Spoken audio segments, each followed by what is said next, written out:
¿Es usted un hombre feliz? Soy feliz porque mi vida me permite experimentar aquello que de alguna manera me va mejorando como persona. Eso no quiere decir ni mucho menos que no tenga mis momentos de dificultad, que no tenga mis momentos de tristeza, que no tenga mis momentos de desesperanza. Lo que tengo es una guía que me orienta y me dice cómo tengo que tomarme esos momentos para aprender de ellos, para crecer interiormente. Para mí ese concepto es la felicidad, mucho más que un sentimiento, una guía, un sentido vital y unos valores que son los que de alguna manera están orientando constantemente mi vida y me ayudan pues a ir poco a poco tejiendo o aflorando la mejor versión de mí mismo, que es como yo quiero vivir. ¿Ser feliz es algo innato o algo que uno tiene que ir construyendo poco a poco? Vamos a ver, el ser humano en su interior, si fuera más consciente de su auténtica naturaleza, su esencia, se daría cuenta que la felicidad es intrínseca. Es decir, cuando una persona toca su núcleo, se da cuenta de que ese núcleo es la fuente de la sabiduría, la fuente de la verdad, de la bondad, de la unidad y la belleza. Lo que pasa es que el conocimiento que tenemos de nosotros mismos es tan pobre que a mí me recuerda a esas piedras que se llaman geodas, que por fuera pues son muy feas, no jamás llamarían la atención, pero cuando se rompen, cuando se penetra en su interior, tienen una estructura cristalina absolutamente impactante. Yo veo al ser humano exactamente igual y mi experiencia es esa, es decir, nuestro gran fallo es que no nos conocemos, es decir, nos vemos, pero nuestra mirada no tiene alcance y profundidad, entonces no nos descubrimos. Si nos descubriéramos, nos daríamos cuenta que, claro, que alguien que tiene esa estructura tan especial a la fuerza de ser feliz. Entonces yo resumiría esto diciendo que somos felices, pero no lo sabemos. Pero tal y como están las cosas y con los prejuicios que tenemos más o menos todos, para ser feliz hay que tener agallas.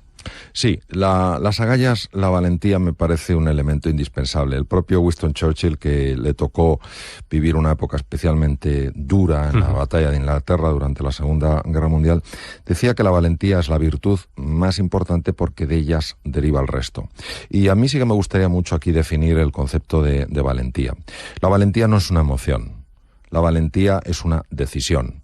Yo puedo tener muchísimo miedo como emoción y sin embargo decidir ser valiente. O puedo tener mucho miedo y decidir ser cobarde. Por tanto, al ser una decisión, al ser una actitud ante la vida, pues esto tiene una enorme resonancia con lo que es la libertad de la persona. Es decir, cómo yo quiero ser en este momento. ¿Tengo miedo? Naturalmente que sí. ¿Qué decido hacer? ¿Decido que mi emoción de miedo me pare a la hora de defender aquello que es valioso, que me pare a la hora de buscar nuevas oportunidades en la vida? Si decido que sí, es sencillamente por eso, porque la decisión que he tomado es no ser valiente, pero no porque la emoción necesariamente me esté empujando a ser cobarde. Usted habla en el libro también de las emociones tóxicas, que dice que debemos evitar. El problema fundamental de las emociones tóxicas no es ya que generen estos sentimientos incómodos a nivel consciente, es lo que se ha demostrado que son capaces de hacer a nivel corporal. A nivel cerebral, por poner un ejemplo, y hablo literalmente, no intento exagerar las cosas, sino que son fundamentos muy sólidamente ya demostrados. A nivel cerebral, los estados tóxicos, es decir, cuando esa emoción, la desesperanza, la sensación de impotencia, la culpa, la vergüenza, se extienden ampliamente en el tiempo, se sabe que matan neuronas cerebrales. ¿Cómo es posible que una emoción mate neuronas cerebrales? Pues se explica muy fácilmente.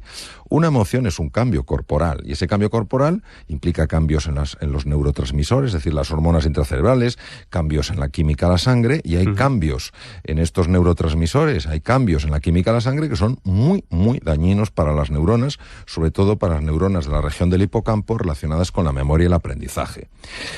En segundo lugar, pues hay estructuras tremendamente sensibles a las emociones tóxicas, tremendamente sensibles, como todo el sistema de defensa contra bacterias, contra virus y tumores, el sistema inmunológico de una excepcional complejidad casi, no tanto, pero casi tan complejo como el sistema nervioso central y que tiene receptores en su membrana, es decir, puertas de entrada en el interior de esas células. Algunas de las moléculas que se liberan en la sangre cuando tenemos estos estados emocionales tóxicos, al entrar en contacto con esta especie de cerraduras de la célula, producen cambios muy negativos y llegan a inhibir el funcionamiento de estas células. Por eso, por ejemplo, una persona que está pues luchando contra un tumor, lo peor que puede pasar es que esa persona caiga en la desesperanza, caiga en la sensación de impotencia, porque entonces se empieza a liberar una de estas hormonas que se llama el cortisol, y verdaderamente es que esto se sabe, además se sabe hace tiempo, la capacidad de estas células de hacer frente al tumor se reduce considerablemente. Entonces, el tema de las emociones tóxicas no debemos tomárnoslo de una forma ligera. Es decir, una cosa es tener momentos de desesperanza, momentos de impotencia, momentos de tristeza, momentos de culpa, de vergüenza. Yo creo que es muy consustancial con el ser humano. Y otra cosa es vivir ahí. Vivir en la desesperanza, vivir en la culpa, vivir en la ira, vivir en el resentimiento. Esto es muy, muy, muy nocivo. Cuando se habla de las emociones, cuando se habla de los sentimientos, a veces se habla en un tono, para mí, muy superficial. ¿Qué pasa? Que yo quiero conocer cuál es el fundamento físico de las cosas, no porque crea que todo es físico, no porque crea que todo se explica desde las moléculas o las estructuras corporales, sino porque creo que la biología es una parte muy importante, es una dimensión fundamental de nuestra vida. Entonces, este conocimiento de dónde se origina el miedo, en qué centros cerebrales, por qué se origina, da mucha luz a la hora de saber cómo se gestiona. Por eso, precisamente en el cociente Agallas, una de las cosas en las que hago más énfasis es en explicar los estados afectivos del cerebro, de dónde surgen y cómo se puede gestionar. ¿Estoy diciendo en el libro que sea fácil? No. Estoy diciendo en el libro que es posible, pero ¿cómo vas a poder gestionar algo que no entiendes ni siquiera cómo funciona? Si tú lo conoces, puedes comprender y entonces puedes gestionarlo y puedes superarte. Ese es el objetivo. Por eso, para mí, la ciencia siempre tendrá en mi vida un papel absolutamente esencial. Sí es cierto que hay personas más resistentes a los golpes de la vida que otras. ¿A qué se debe eso? Ha habido desde hace mucho tiempo el típico debate, que es el debate eterno, ¿no? De se nace, se hace, se entrena, etcétera. Y un poco como diciendo, bueno, la persona se moldea por completo, o la persona nace hecha. Y por eso me gusta tanto la frase de Ortega, no somos un participio, somos un gerundio. Es fantástica, fantástica. Exacto, es maravilloso, sí. No estamos hechos del todo, sino que nos vamos haciendo. Vamos a ver.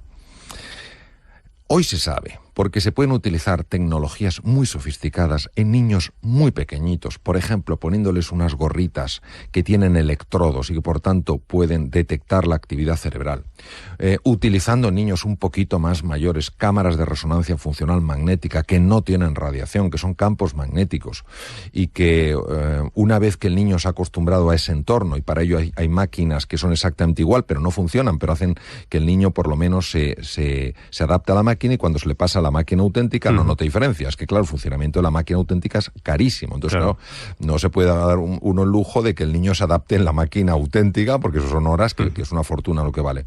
Entonces, se ha podido ver que hay niños que nacen ya con una predisposición clara a ser más optimistas en la vida, y hay niños que nacen con una predisposición clara a ser más pesimistas en la vida. Esto no debería sorprendernos, porque cualquier persona que tenga hijos o sobrinos y les ha llevado a una fiesta con otros niños se habrá dado cuenta de que algunos niños muy pequeñitos enseguida están explorando, jugando y relacionándose, y otros niños que se quedan pegados al padre, pegados a la madre, en un rincón, etcétera.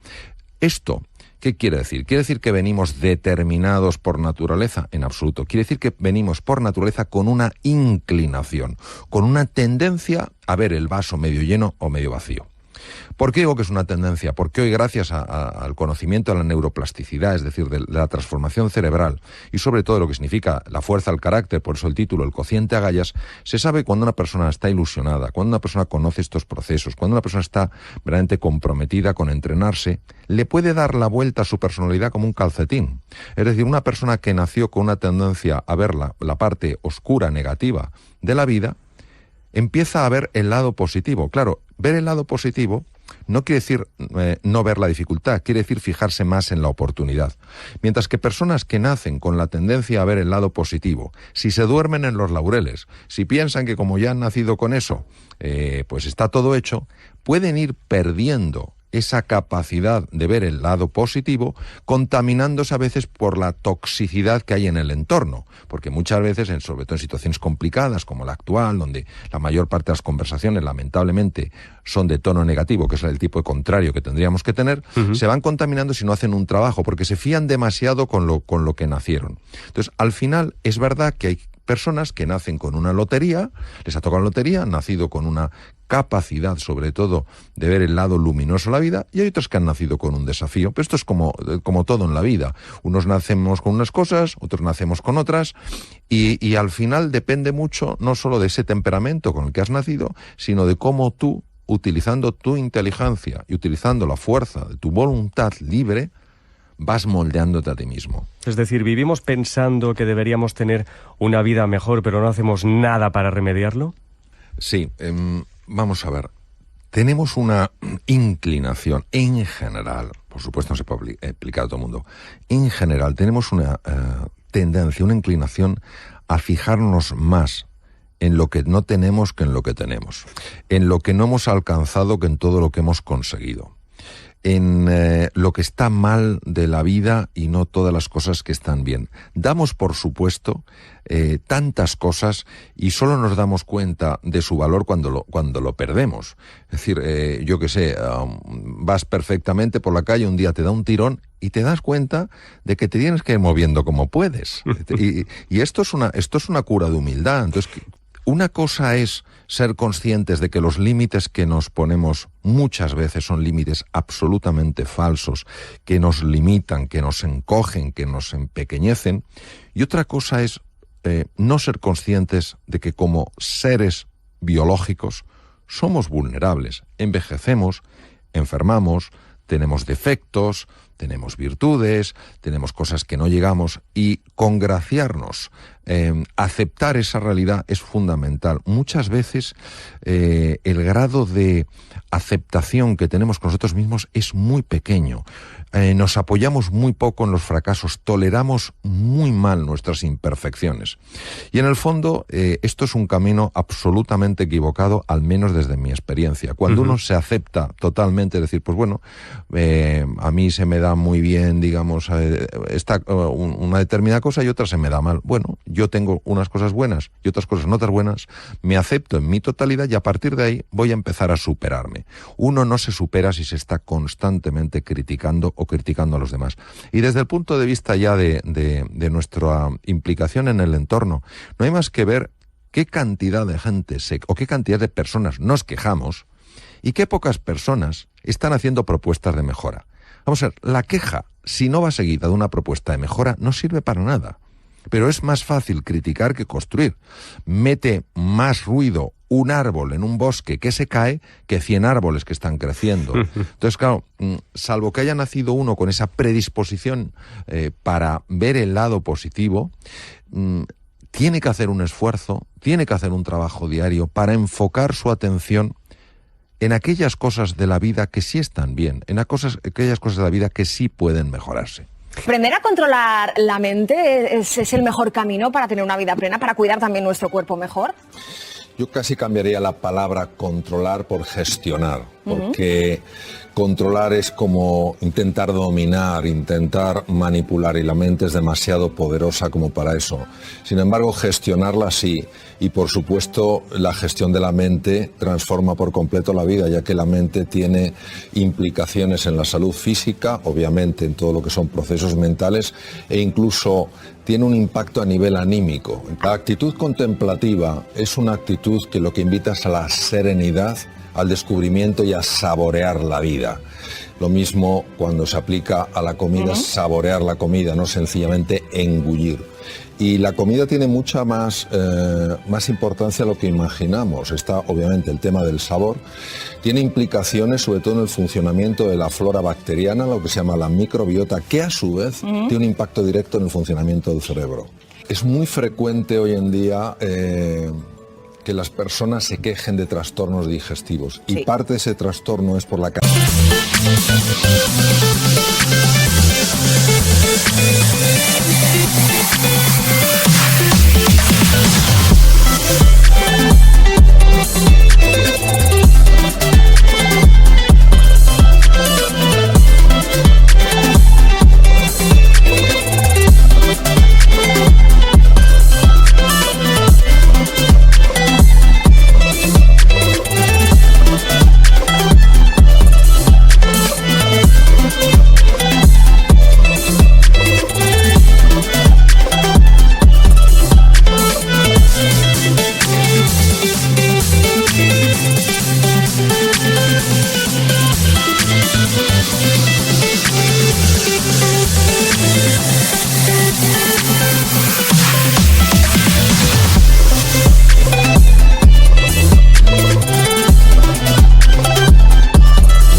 de aire que se acumula.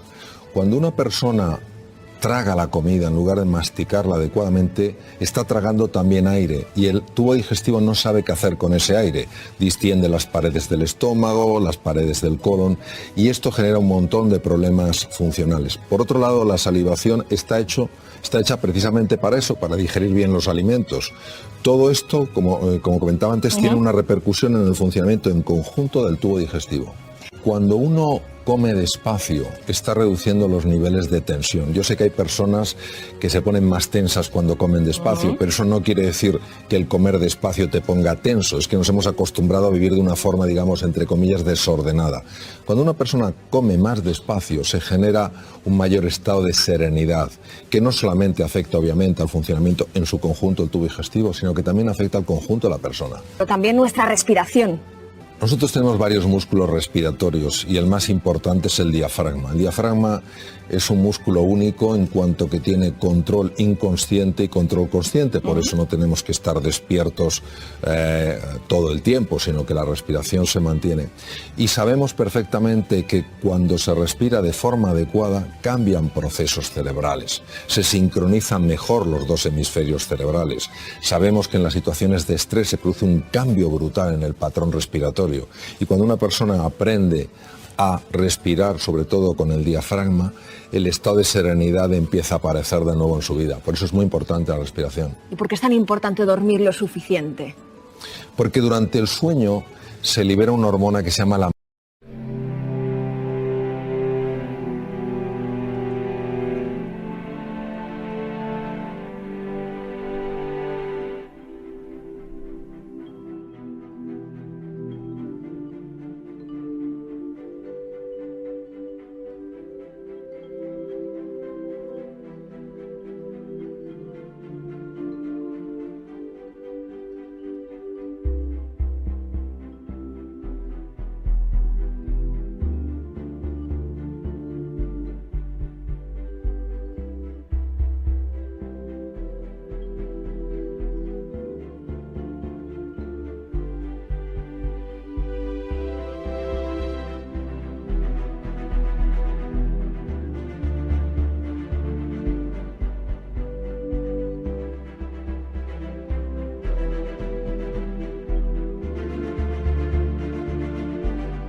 melatonina. Y la melatonina hace muchas cosas, entre otras cosas activa los genes llamados los genes reloj nocturnos PER1, PER2, PER3, que lo que hacen es descubrir dónde está habiendo mutaciones que pueden dar lugar a tumores para repararlas. Por otra parte, durante el sueño se libera hormona del crecimiento, la cual obviamente ciertas edades como la mía no te va a hacer crecer si repara los tejidos.